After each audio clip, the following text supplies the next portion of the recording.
ৰঞ্জুৱে মিনতিক ঔষধ খুৱাই শেষ কৰি পেলালে। নমস্কাৰ বন্ধু বান্ধৱীসকল, মই এটা নতুন ভিডিঅ'লৈ আপোনালোকক পুনৰবাৰ স্বাগতম জনাইছোঁ।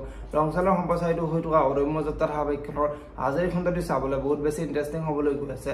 যদিহে আপোনালোকে অদম্য যাত্ৰাৰ ধাৰাবাহিকখন চাই ভাল পায়, তেনেহ'লে ভিডিঅ'টোত এটা লাইক কৰি আমাৰ চেনেলটো ছাবস্ক্ৰাইব কৰি ল'ব, এনেকুৱা ধৰণৰ আপডেট মোক পাই থাকিবলৈ।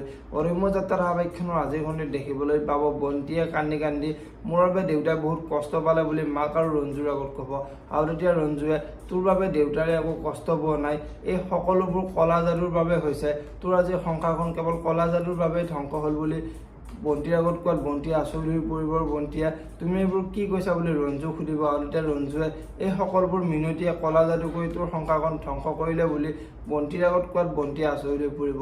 এতিয়া বাৰু বন্তিয়ে ৰঞ্জুক কি ক'ব দেখিবলৈ পাব অদম্য যাত্ৰা ধাৰাবাহিকখনৰ আজিৰ খণ্ডটিত। আনফালে আজিৰ খণ্ডতে ৰঞ্জুৱে বন্তিৰ মাকৰ ওচৰলৈ গৈ মই এইটো ঔষধ লৈ আহিছোঁ, এইটো ঔষধ যদিহে মিনতিক কেনেবাকৈ খুৱাই দিব পাৰোঁ, তেনেহ'লে মিনতিক শিপৰিলৈ যোৱাৰ পৰা কোনেও ৰখাব নোৱাৰে বুলি বন্তিৰ মাকৰ আগত ক'ব, আৰু এতিয়া বন্তিৰ মাক আচৰিত হৈ পৰিব।